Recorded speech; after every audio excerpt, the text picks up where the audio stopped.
Hi friends, welcome to another video, and in today's video we are going to learn something.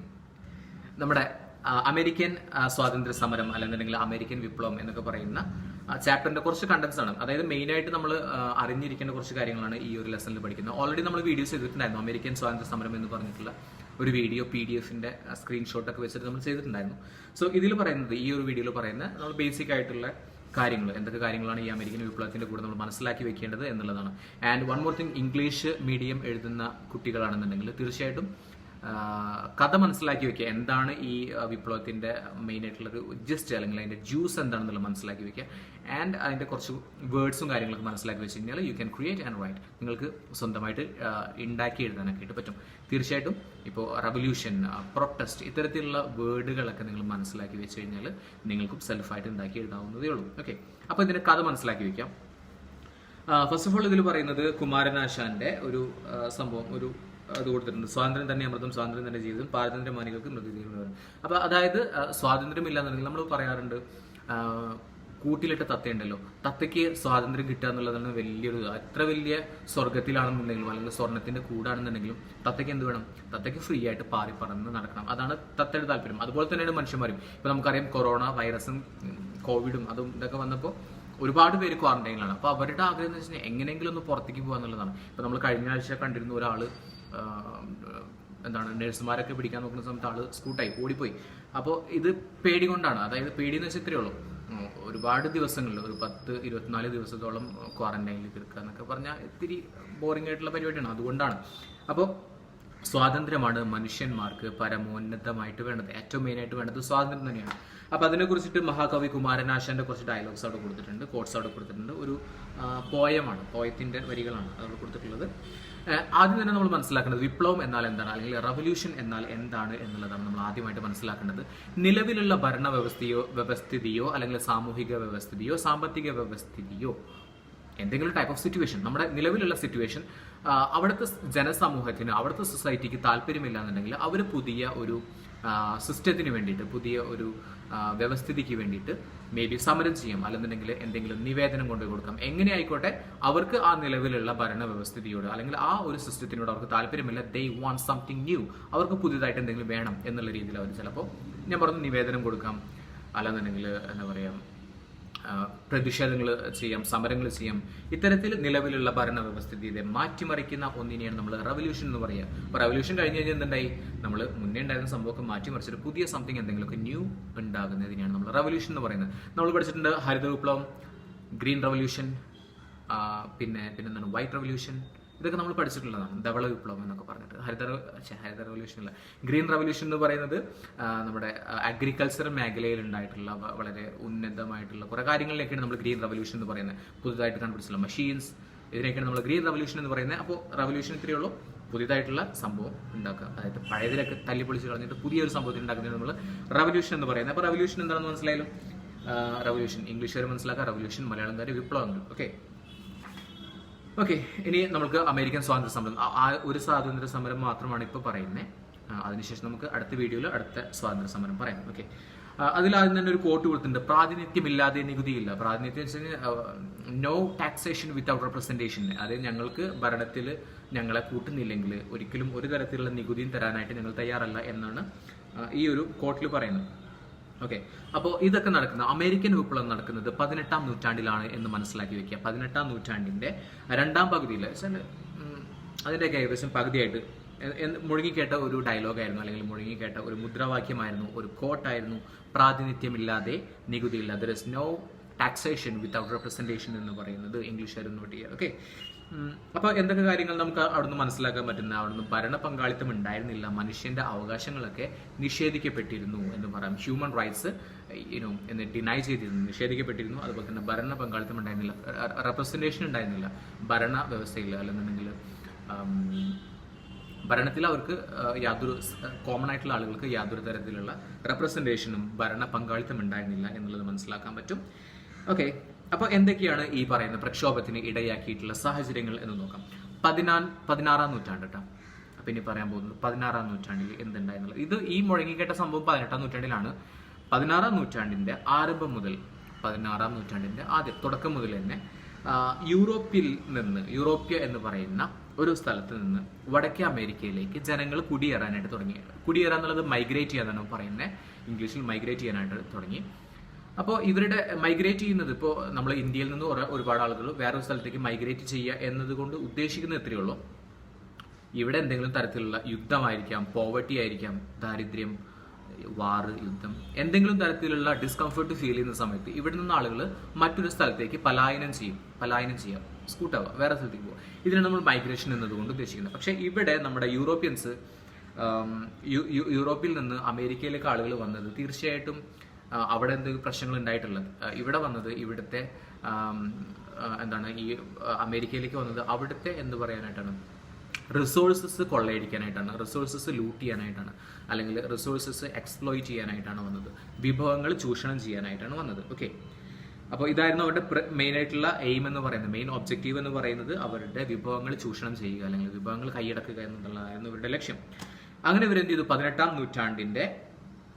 നൂറ്റാണ്ടോട് കൂടിയിട്ട് England എന്ത് ചെയ്തു, ഈ Europeans എന്ന് പറയുന്ന ഇംഗ്ലണ്ടൊക്കെ യൂറോപ്യൻസിൽ പറയുന്നതാണ് കേട്ടോ, ഇംഗ്ലണ്ട് അതുപോലെ തന്നെ ബ്രിട്ടീഷുകാർ എന്നുള്ളതാണ് മെയിനായിട്ട് ഉദ്ദേശിക്കുന്നത്. അങ്ങനെ അവർ വടക്കേ അമേരിക്കയുടെ കിഴക്കൻ തീരങ്ങളിൽ ഏകദേശം 16ഓളം കോളനികൾ ഉണ്ടാക്കി. ഓക്കെ, കോളനികൾ ഉണ്ടാക്കുന്ന വെച്ച് കഴിഞ്ഞാൽ ഭരണപരമായിട്ടും സാമ്പത്തികപരമായിട്ടും അതുപോലെ തന്നെ സൈനികപരമായിട്ടും ഒരു രാജ്യത്തിന്റെ നിയന്ത്രണം വേറൊരു രാജ്യം കീഴടക്കുകയും അല്ലെങ്കിൽ ഡോമിനേറ്റ് ചെയ്യുക, ആധിപത്യം സ്ഥാപിക്കുന്നതിനാണ് നമ്മൾ കോളനിവൽക്കരണം എന്ന് പറയുന്നത്. അങ്ങനെ കോളനീസ് ഉണ്ടാക്കി. നമുക്കറിയാം ഇന്ത്യയിൽ ഇതുപോലെ തന്നെ കോളനീസ് ഉണ്ടാക്കിയിട്ടുണ്ടായിരുന്നു. ആദ്യമായിട്ട് നമ്മൾ കോഴിക്കോട് കാപ്പാട് കപ്പലിറങ്ങിയത് നമ്മൾ പഠിച്ചിട്ടുണ്ട് മുന്നേ. ആരായിരുന്നു? Vasco da Gama. ഓക്കെ, അതിനുശേഷം ഒരുപാട് യൂറോപ്യൻസ് നമ്മുടെ ഇന്ത്യയിലേക്ക് വരികയും ഇന്ത്യയിൽ ഒരുപാട് കോളനീസ് ഉണ്ടാക്കുകയും അതുപോലെ തന്നെ അവരുടെ ഭരണ പരിഷ്കാരങ്ങൾ ഇന്ത്യയിൽ നടത്തുകയൊക്കെ ചെയ്തിട്ടുണ്ടായിരുന്നു. അത് നമ്മൾ മുന്നേ പഠിച്ചിട്ടുള്ളതാണ്. സോ നമ്മൾ അതേപോലെ തന്നെ ഇവിടെ നടക്കുന്നത് യൂറോപ്യൻസ് അമേരിക്കയിലേക്ക് വന്നു. ഏത് അമേരിക്കയിലേക്കാണ്? വടക്കേ അമേരിക്ക, നോർത്ത് അമേരിക്കയിലേക്കാണ് വന്നത്. നോർത്ത് അമേരിക്കയിലേക്ക് വന്നതിന് ശേഷം അവിടെ ഒരുപാട് തരത്തിലുള്ള ഭരണ പരിഷ്കാരങ്ങളൊക്കെ നടത്തി. അതിന്റെ ഭാഗമായിട്ട് ഇവരുടെ മെയിൻ ആയിട്ടുള്ള ഒബ്ജക്റ്റീവ് എന്ന് പറയുന്നത് വിഭവങ്ങൾ കൈയടക്കുക എന്നുള്ളതാണ്. റിസോഴ്സസ് ലൂട്ട് ചെയ്യുക അല്ലെങ്കിൽ റിസോഴ്സസ് എക്സ്പ്ലോയിറ്റ് ചെയ്യുക എന്നുള്ളതായിരുന്നു ഇവരുടെ മെയിൻ ആയിട്ടുള്ള ലക്ഷ്യം എന്ന് പറയുന്നത്.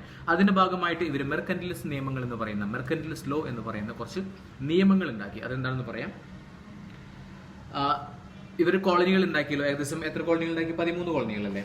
ഓക്കെ, 13 കോളനികളാണ് സ്ഥാപിച്ചത്. 13 കോളനികൾ ഉണ്ടാക്കി. 13 കോളനികളിൽ നിന്നോ കോളനികളിലേക്കോ സാധനങ്ങൾ കൊണ്ടുപോകുകയോ കൊണ്ടുവരികയൊക്കെ ചെയ്യുന്നത് ഇംഗ്ലീഷ് കപ്പലുകളിലോ, ഇംഗ്ലീഷ് എന്ന് പറഞ്ഞാൽ ബ്രിട്ടീഷുകാരുടെ യൂറോപ്യൻസിന്റെ കപ്പലുകളിലോ അല്ലെങ്കിൽ അവർ നിർമ്മിച്ചിട്ടുള്ള കപ്പലുകളിലോ ആയിരിക്കണം. ഒന്നാമത്തെ നിയമമാണ് മെർക്കന്റിലിസ്റ്റ് ലോയിലത്തെ ഒന്നാമത്തെ നിയമമാണ് അത്.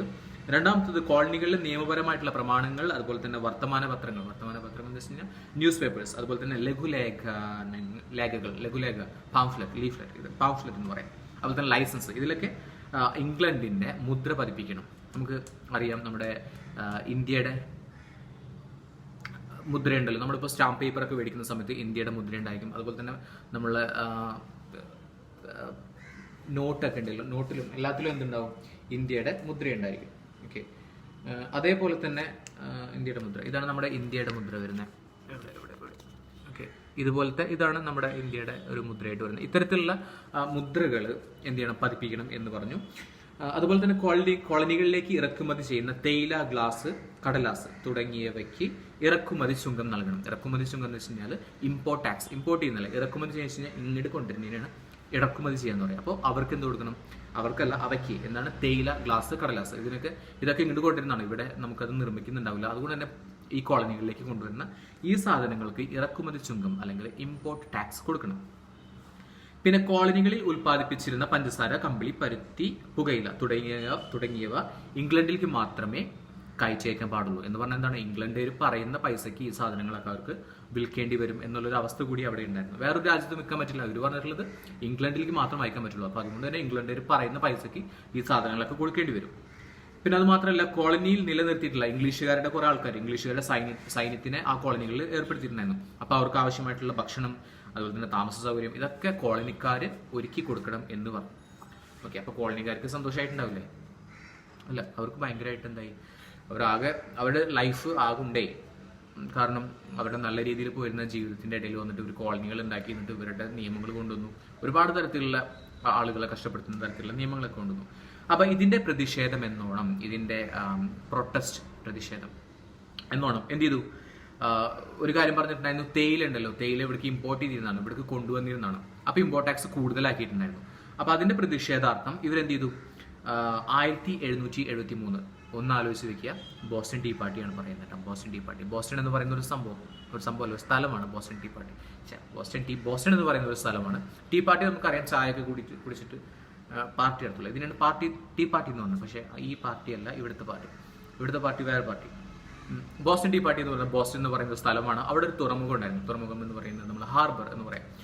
അപ്പോൾ അവിടെ 1773 ഡിസംബർ 16 രാത്രി റെഡ് ഇന്ത്യക്കാരുടെ വേഷം ധരിച്ചിട്ട് ബോസ്റ്റണിലത്തെ ഒരു വിഭാഗം ജനങ്ങൾ, അതായത് ഈ കോളനിയിലത്തെ ആളുകൾ, വേറൊരു കാര്യം മനസ്സിലാക്കി വയ്ക്കുക, വേഷം മാറുക, വേഷപ്രച്ഛന്നനാവുക എന്നുള്ളതിന് ഇംഗ്ലീഷ് വേർഡാണ് ഡിസ്ഗൈസ്. ഓക്കെ, ഡിസ്ഗൈസ് ഇംഗ്ലീഷുകാർ നോട്ട് ചെയ്യുക. ഓക്കെ, അങ്ങനെ എന്ത് ചെയ്തു ഇവർ 1773 ഡിസംബർ 16 ഈ കപ്പലുകൾ പാർക്ക് ചെയ്തിട്ടുണ്ടായിരുന്നു അവിടെ. ആ കപ്പലിൽ കയറിയിട്ട് അവിടെ എന്തിരുന്നു, അവിടെ ഏകദേശം 342ഓളം തേയില പെട്ടികൾ ഉണ്ടായിരുന്നു. ഓക്കെ, അപ്പോൾ ആ പെട്ടികളൊക്കെ എടുത്തിട്ട് എന്ത് ചെയ്തു, കടലിലേക്ക് വലിച്ചെറിഞ്ഞു. ബോസ്റ്റൺ തുറമുഖത്തേക്ക്, അല്ലെങ്കിൽ ബോസ്റ്റൺ തുറമുഖത്ത് നിന്ന് ആ കടലിലേക്ക് എടുത്ത് വലിച്ചെറിഞ്ഞു.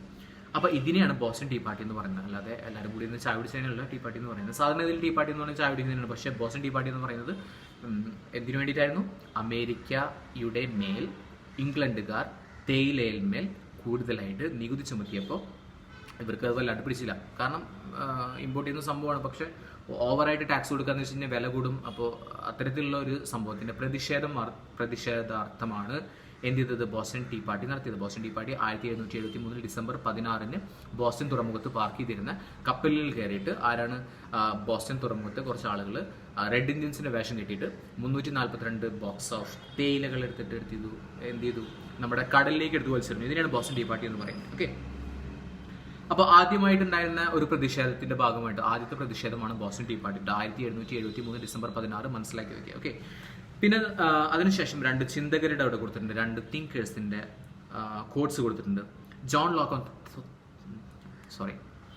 Lock Thomas pain. John Locke, ഇപ്പൊ ഈ പേര് മനസ്സിലാക്കാനായിട്ട് എന്തെങ്കിലും ഐഡിയാസ് ഒക്കെ വെച്ച് പഠിക്കട്ടെ. എന്ത് ഐഡിയ വെച്ച് പഠിച്ചാലും no problem. But the thing is, the fact is, you have to make, നമ്മളെ തലയിൽ അത് ഉണ്ടായിരിക്കണം, അത്രേ ഉള്ളൂ. അപ്പോൾ John Locke and Thomas Paine. അപ്പോൾ ഇത് പഠിക്കാനായിട്ട് ഒരു ഐഡിയ യൂസ് ചെയ്യാം. ജോൺ ലോക്ക് ചെയ്തപ്പോൾ തോമസിന് വേൻ എടുത്തു. ലോക്ക് ചെയ്യില്ല നമ്മൾ, ഇപ്പോൾ തോമസിന് വേൻ എടുത്തു. ജോൺ ലോക്ക് ചെയ്തപ്പോൾ തോമസിന് പെയിൻ എടുത്തു. ഓക്കെ, ഇത് ആലോചിച്ച് വെക്കുക, നിങ്ങൾക്ക് എങ്ങനെ വേണമെങ്കിലും പഠിക്കും. അപ്പോൾ ജോൺ ലോക്ക് പറഞ്ഞതെന്ന് വെച്ച് കഴിഞ്ഞാൽ മനുഷ്യന് ചില മൗലിക അവകാശങ്ങളുണ്ട്. നമുക്കറിയാം, നമുക്ക് ഒരുപാട് അവകാശങ്ങളുണ്ട്. നമുക്ക് എവിടെയും യാത്ര ചെയ്യാനായിട്ടുള്ള അവകാശമുണ്ട്. ഇപ്പോൾ കൊറോണ ഇപ്പോൾ പറ്റില്ല, പക്ഷേ നോർമലി എവിടെ വേണമെങ്കിലും യാത്ര ചെയ്യാം, ഏത് മതം വേണമെങ്കിലും സ്വീകരിക്കാം. അങ്ങനെ ഒരുപാട് അവകാശങ്ങൾ നമുക്ക് കിട്ടുന്നുണ്ട്. പക്ഷേ ഈ സമയത്ത് നമ്മുടെ അമേരിക്കൻ സ്വാതന്ത്ര്യ സമരത്തിന്റെ സമയത്ത്, അല്ലെങ്കിൽ അമേരിക്കൻ സ്വാതന്ത്ര്യ സമരം ഉണ്ടാവാനായിട്ടുള്ള കാരണം പറയുന്നതൊക്കെയാണ്. അപ്പോൾ അവിടുത്തെ ആളുകളുടെ, അവിടുത്തെ ജനസമൂഹത്തിന്റെ സാധാരണ മൗലിക അവകാശങ്ങൾ പോലും നിഷേധിക്കപ്പെട്ടിരുന്നു. അപ്പോൾ അത് നിഷേധിക്കപ്പെടാനായിട്ട് അല്ലെങ്കിൽ നിഷേധിക്കാനായിട്ട് ഒരു ഗവൺമെന്റിനും ആർക്കും അവകാശമില്ല എന്നാണ് ജോൺ ലോക്ക് പറഞ്ഞത്. അടുത്ത തോമസ് പെയിൻ പറയുന്നത്, ഏതെങ്കിലും വിദേശ ശക്തി എന്ന് ഇവിടെ ഉദ്ദേശിക്കുന്നത് ഇംഗ്ലണ്ടാണ്. ഇംഗ്ലണ്ടിന് ഒരിക്കലും ഞങ്ങളുടെ അമേരിക്കയിൽ വന്നിട്ട് ഭരിക്കാന്ന് പറഞ്ഞാൽ അധികകാലം നടക്കുന്ന കേസല്ല എന്നുള്ളതൊക്കെ നമ്മുടെ തോമസ് പെയിൻ പറഞ്ഞു. ഓക്കെ, ഇത്രയും കാര്യങ്ങളാണ്. 2 ചിന്തകരാണ്, John Locke and Thomas Paine. അതിനുശേഷമാണ് വൻകര ഒന്നാകെ സമ്മേളിക്കുന്നു. വൻകര കോണ്ടിനെന്റ് സമ്മേളിക്കുക. കോൺഗ്രസ് ആണ് കേട്ടോ. കോൺഗ്രസ് എന്ന് വെച്ചാൽ സമ്മേളനം. നമ്മൾ മമ്മൂട്ടി പറയില്ല, കോൺഗ്രസ് ഒക്കെ പിരിച്ചുവിട്ടേക്കുന്നു, പോയി രാജമാണിക്ക. ഓക്കെ, വൻകര ഒന്നാകെ സമ്മേളിക്കുന്നു. അപ്പൊ മാതൃരാജ്യമായിട്ടുള്ള ഇംഗ്ലണ്ടിന്റെ നയങ്ങൾക്കും നിയമങ്ങൾക്കും എതിരായിട്ട് ഓക്കെ, ഇത്രയേ ഉള്ളൂ. ജോർജിയ ഒഴികെയുള്ള കോളനികൾ, നമ്മൾ പറഞ്ഞു 13 കോളനീസ് ഉണ്ടെന്ന് പറഞ്ഞു.